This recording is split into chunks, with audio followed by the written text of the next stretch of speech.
I'm looking forward to a trip with my friends, and I'm planning to use your credit card for it."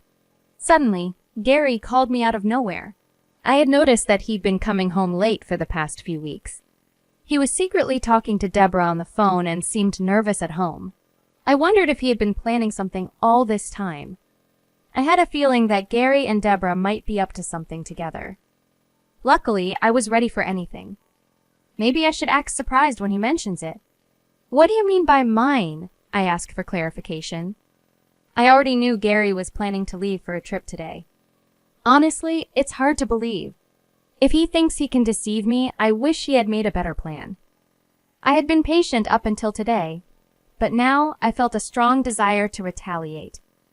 There's no way I didn't have a plan for revenge. It's time to stand up to those annoying siblings after being patient for so long. I'm sure everything will become clear after today.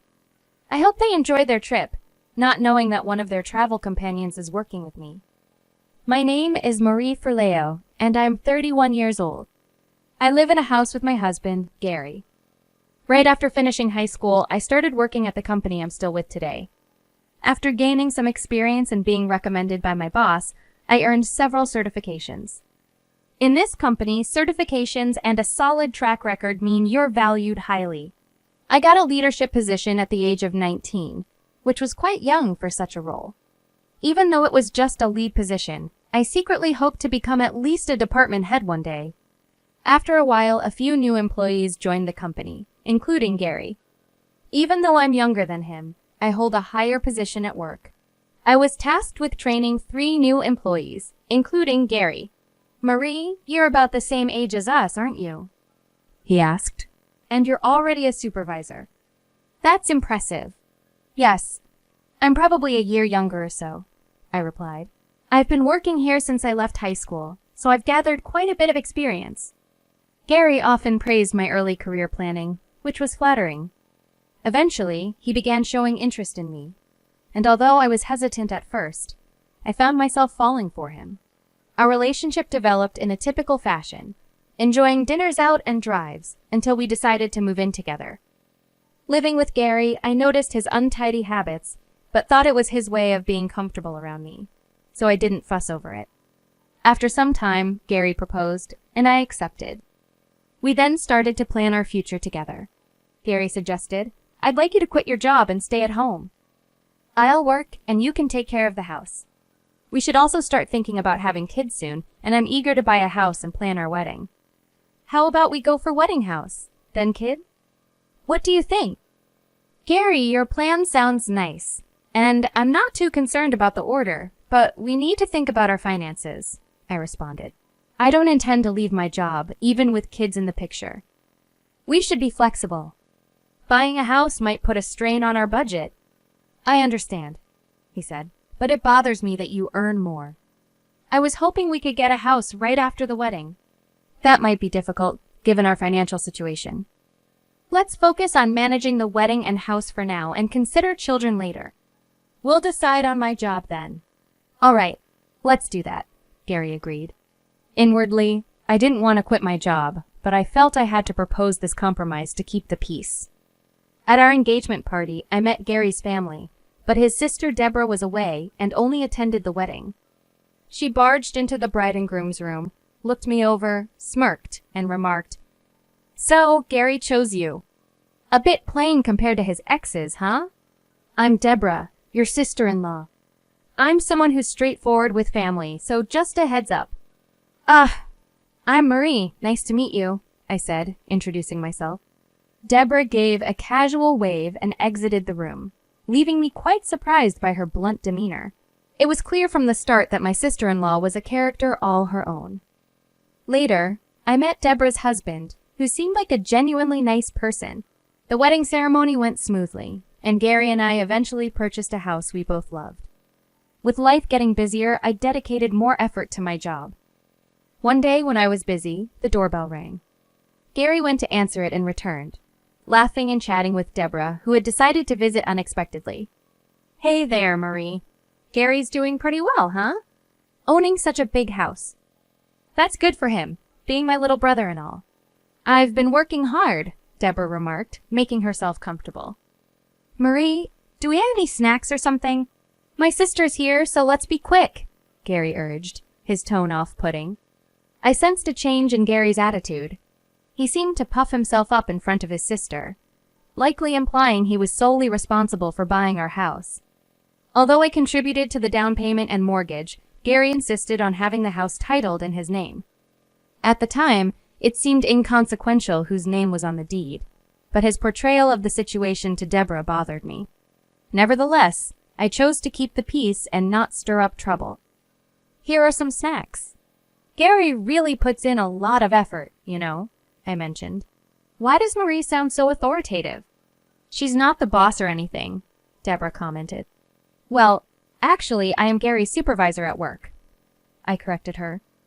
Oh, is that so? I might not have mentioned that.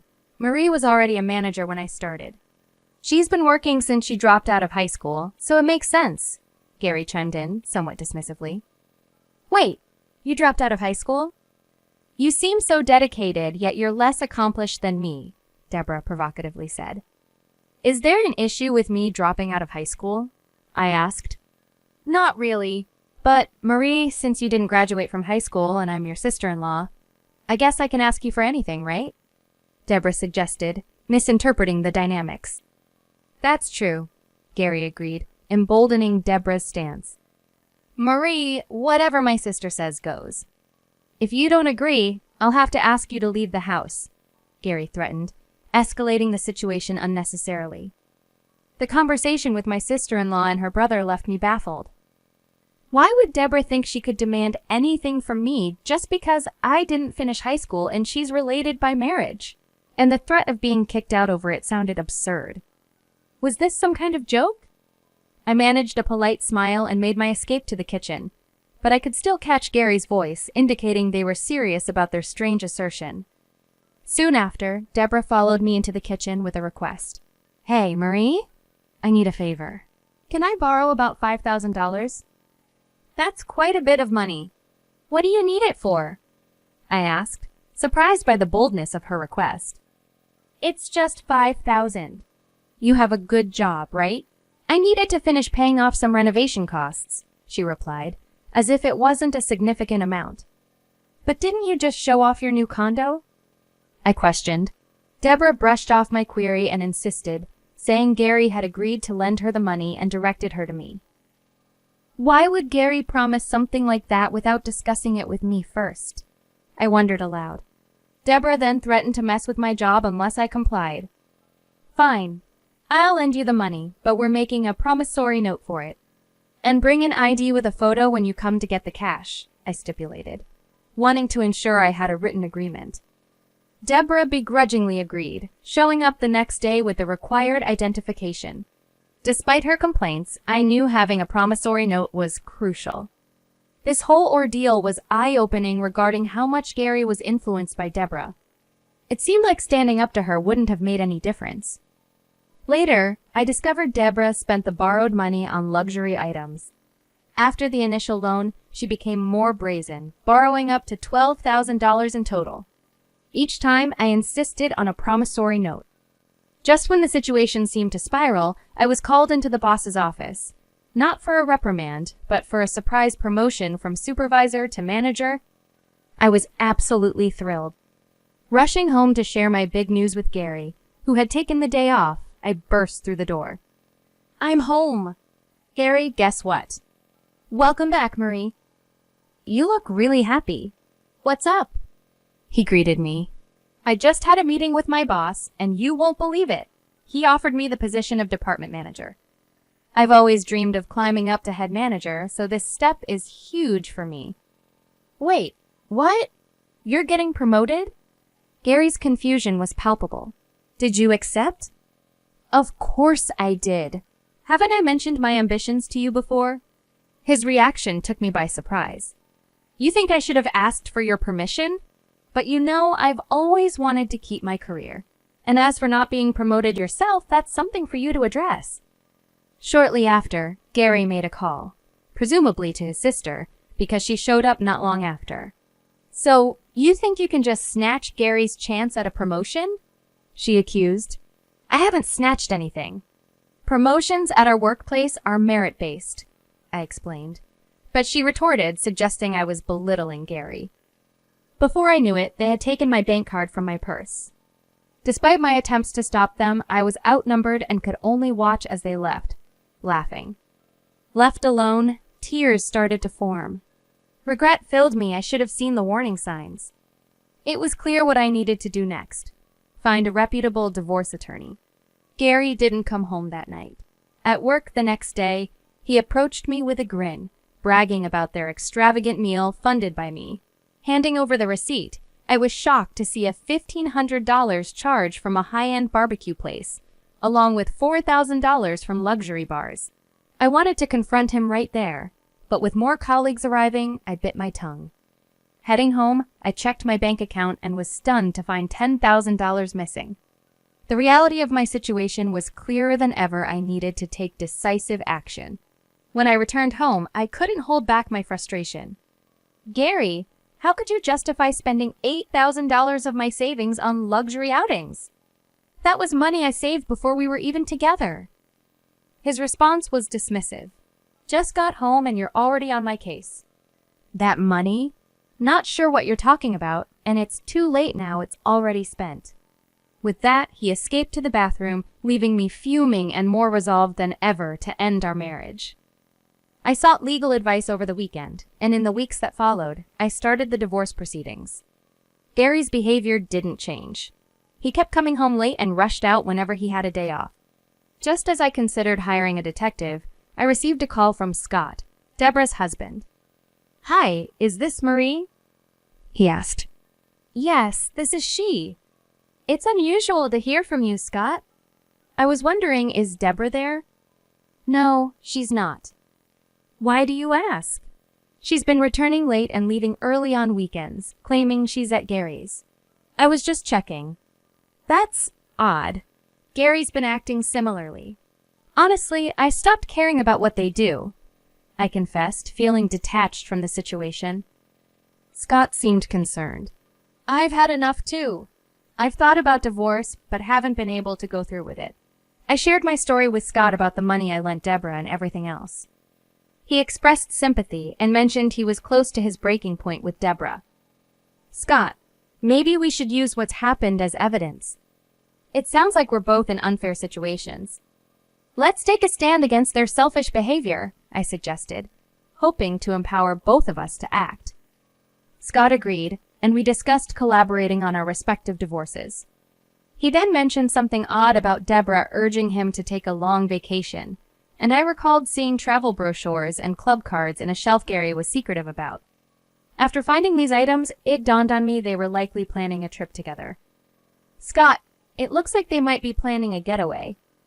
I just found travel brochures and some club cards in a place Gary told me never to look," I informed him, piecing together their probable plans. Discovering some travel brochures sparked an idea in me. I shared my plan with Scott over the phone, and he laughed, agreeing to join in. We decided to coordinate our actions via text messages and concluded our conversation. I also sent him some potential evidence that might help with his divorce, and we carefully planned our next moves. 2 weeks later, on a day pre-informed by Scott, Gary left the house early in the morning. A few hours after his departure, he called me, boasting about having a blast with his sister and friends on my account. His recent pattern of late returns and secretive phone calls with Deborah had already raised my suspicions. I decided to feign ignorance to see how far he would go. "Your card? What are you talking about?" I played along, confused. "You seriously didn't notice? We've been planning this trip for a while. Scott was our backup. You've become too proud, and we thought it's time to teach you a lesson," Gary retorted, confident in his scheme. His words left me emotionless, my patience replaced by a resolve for retribution. "What was that about my debit card earlier?" I inquired. "I have my card here," I stated, pretending to be confused. "That's impossible. Here's the card." "Wait, what?" Gary stammered, realizing something was wrong. "That's a fitness club membership card, Gary. Did you mix them up?" I couldn't help but reveal the trick. Scott, listening in on speakerphone, chimed in. "So it was a plan concocted by Deborah and you?" "I'm utterly disappointed. Actually, I switched the cards last night, I confessed. Looks like you didn't double-check this morning and just assumed. Gary, caught in his own trap, sputtered in disbelief. What are you playing at? I should be asking you that, I shot back. Don't get too smug just because you think you can outsmart us. Gary's failed attempt at using my supposed debit card, only to find out it was a fitness club card, marked a turning point. His plan, fueled by arrogance and the belief in an easy victory over me, crumbled. This incident, a minor victory in the grand scheme of things, was a reminder of the importance of staying vigilant and prepared, especially against those who underestimate your resolve. I had a little surprise in store for Gary and Deborah upon their return. I've got gifts waiting for both of you when you get back, I teased, knowing full well the twist I had planned. You think gifts will make up for this? I only want cash, Gary retorted, thinking he could sway me with demands. We'll see, I said, adding a touch of mystery to my voice. Look forward to it. Ignoring their subsequent request for money, I ended the call and went to sleep, brushing off Gary's threatening message with a simple, "Is that so?" The next afternoon, my phone was bombarded with missed calls and messages. I first reassured Scott, then tackled Gary's relentless pleas for money. It's freezing here. We're in Ketchikan of all places, in March. Help! Their discomfort was a clear sign my plan had succeeded. You were counting on Scott, weren't you? Too bad he's on his way back here. Not stuck in Ketchikan with you. Confusion and desperation seeped through Gary's response. What do you mean? Scott's not here? Exactly, I confirmed. While you were busy plotting with Deborah, Scott and I joined forces. He's already boarded a plane back. The revelation left them stunned, and I ended the call with a clear message. Now, find your own way back. See you? I then prepared for the inevitable confrontation upon their return, organizing a final meeting with my lawyer to discuss the divorce.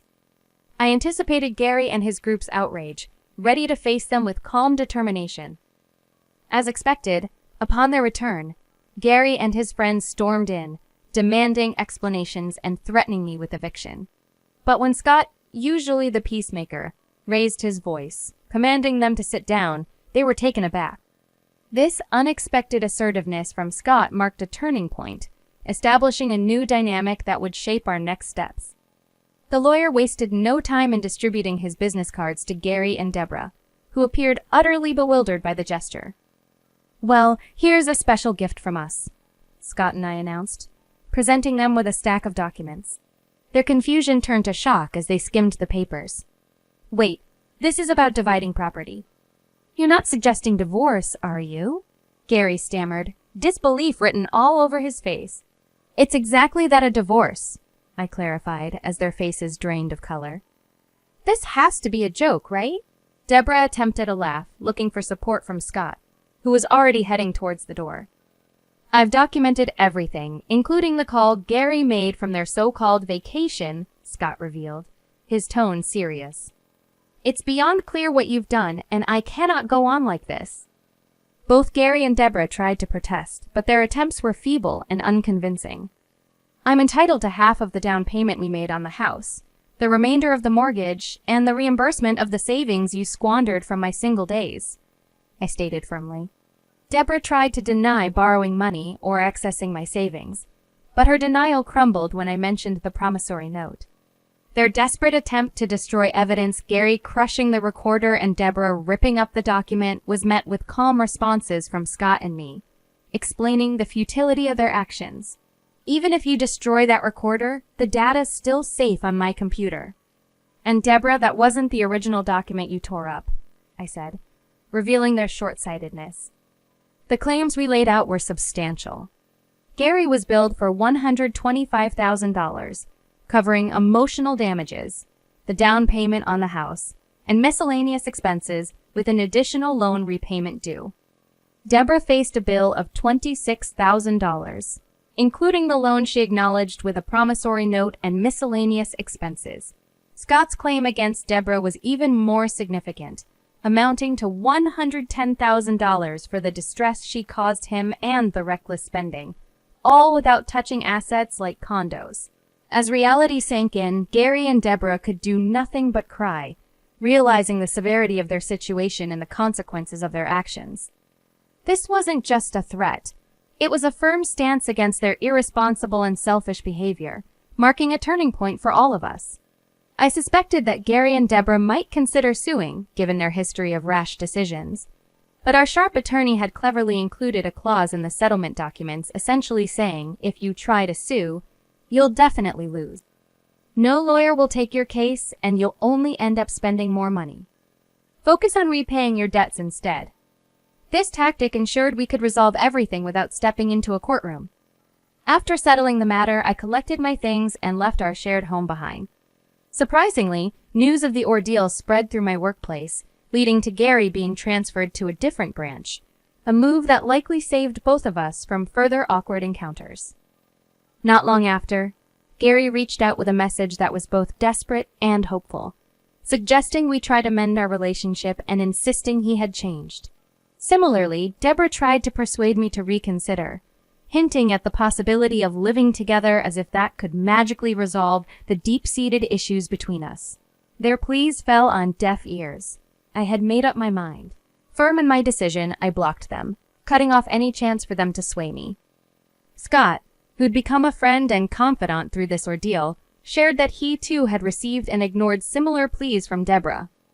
One day, a drive past my old house revealed it was on the market, a clear sign that Gary and Deborah had managed to make the repayment. Since I had blocked all communication with them, their current situation remained a mystery to me. In the meantime, I moved on with my life, purchasing a condo and diving into my work, which soon paid off with a promotion to regional director, a goal I had long aspired to achieve. Scott and I began to spend more time together, discovering a surprising ease and compatibility in our interactions. Something about our dynamic just felt right, hinting at a budding relationship that was different from anything I had experienced before. Life after the divorce unfolded beautifully, affirming my decision to leave a toxic situation behind. As for what developed between Scott and me, that's a story for another chapter, one filled with promise and new beginnings.